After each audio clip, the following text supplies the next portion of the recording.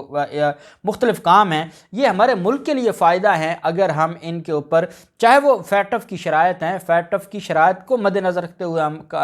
کام کر رہے ہیں، لیکن الٹیمیٹلی یہ ہمارے ملک کو بھی فائدہ ہے کہ اگر ہم ان کرمنلز کے خلاف یا یہ جو مختلف طرح کے کرائمز ہیں ان کے خلاف کارروائی کریں گے تو اس سے ریاست پاکستان کو بھی فائدہ ہے۔ اور منی لانڈرنگ کرنے سے، حوالہ ہنڈی کے ذریعے جو پیسے آتے ہیں جس سے ریاست کو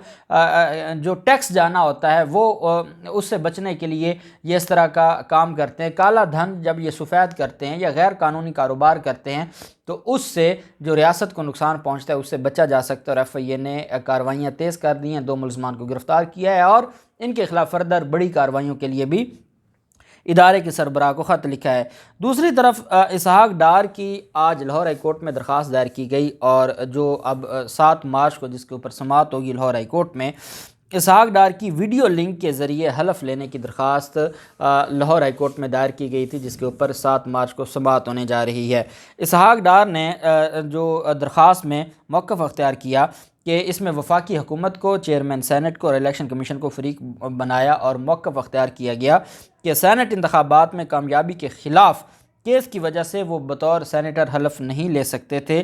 21 دسمبر 2021 کو سپریم کورٹ کے اسحاق ڈار کی کامیابی کے خلاف دائر اپیل خارج کرنے کے بعد الیکشن کمیشن نے 10 جنوری کو کامیابی کا نوٹیفیکیشن جاری کیا، لیکن وہ علاج کی غرض سے برطانیہ میں مقیم ہیں اور دوران علاج حلف لینے کے لیے واپس ملک آنا ممکن نہیں۔ لیکن چیئرمین سینٹ کا رکن حلف لینے کے کسی بھی فرد کو نامزد کرنے کا آئینی اختیار چیئرمین سینٹ رکھتے ہیں۔ اگر Lahore high court chairman senate کو یہ کہے گی، ڈائریکشن دے گی کہ آپ کسی کے تھرو،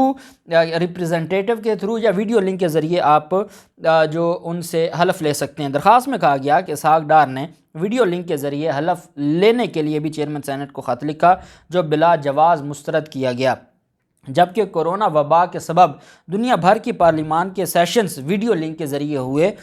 درخواست میں مزید یہ استدعا بھی کی گئی کہ برطانیہ میں پاکستانی ہائی کمیشن میں ویڈیو لنک پر بطور سینیٹر حلف لینے کے انتظامات کرنے کا حکم دیا جائے اور درخواست کے حتمی فیصلے تک اسحاق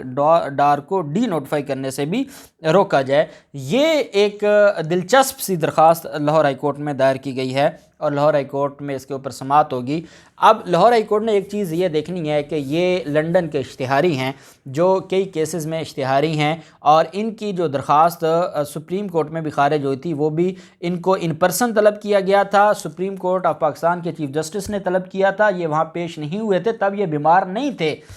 پھر عدالتوں میں یہ اشتہاری تھے، کسی عدالت میں پیش ہونا انہوں نے گوارا نہیں سمجھا، کسی عدالت کے سامنے جا کے انہوں نے کوئی درخواست نہیں دی، اور جب آپ بیرون ملک جاتے ہیں تو کوئی پرمیشن لے کر جاتے ہیں عدالتوں سے، یا آپ بس جب منہ اٹھایا شاہد خاقان عباسی کے جہاز پر آپ کو باہر بھیج دیا گیا، تو یہ بتایا جائے کہ اس طرح کے جو معاملات ہیں اس میں کون انوالو ہے؟ اس میں انوالو ہمارے عدالتی نظام ہے۔ اب لاہور ہائی کورٹ نے یہ دیکھنا ہے کہ کیا ایک اشتہاری شخص جو عدالتوں کو دھوکہ دے، فراڈ کرے، بیرون ملک وہ گھومے پھرے، بیرون ملک سے وہ سیاست بھی بیٹھ کر کرے اور اپنی سینیٹر کی سیٹ بھی بچائے اور وہ حلف بھی ویڈیو لنک کے ذریعے لے اور عدالتوں کے سامنے پیش بھی نہ ہو، عدالتیں اس کے ناقابل ضمانت دائمی وارنٹ گرفتاری جاری کریں، تو اس کے بعد بھی اگر وہ اس حد تک یہ لوگ لاڈلے ہیں کہ امید رکھتے ہیں عدالتوں سے اور درخواستیں دائر کرتے ہیں، اور ان کو یہ بھی پتہ ہے کہ درخواستیں سخت فیصلہ بھی جاری کر سکتی ہیں کیونکہ یہ تو بھگوڑے ہیں، مفرور ہیں، تو معاملہ بڑا دلچسپ ہو گیا۔ اور میں یہ سمجھتا ہوں کہ انشاءاللہ لاہور ہائی کورٹ بڑا سخت فیصلہ جاری کرے گی اور لاہور ہائی کورٹ اس معاملے کو دیکھے گی۔ اب 7 مارچ کو جو بھی سماعت کا احوال ہوگا وہ میں آپ کے ساتھ شیئر کروں گا۔